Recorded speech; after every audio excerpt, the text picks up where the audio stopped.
The fourth pillar of flow is seldom discussed, but it's the reason behind the world's most productive people and how they operate. And it's called the flow cycle. Herb Benson was a Harvard cardiologist, and he wrote about this for the first time in his book called The Breakout Principle. And then Steven Kotler mapped it further directly to flow in his book, The Rise of Superman. What the flow cycle tells us is that flow states are more like dimmer switches than light switches.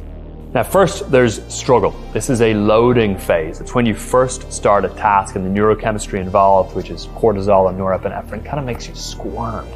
The discomfort causes us to want to avoid the task, relieve ourselves of the discomfort, and distract ourselves.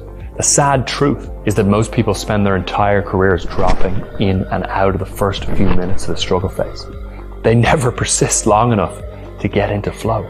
They're an inch deep into work forever. So start by getting great at persisting through the struggle phase.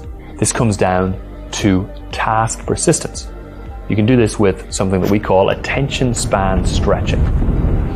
So if you had a bar that you were hanging from every day, research shows that if you did that, you would actually grow by an inch in height. Similarly, if you stretch your attention span becomes longer. So for example, read a book all the way through, even if it's uncomfortable. Even if you retain less, you gain more sustained attention.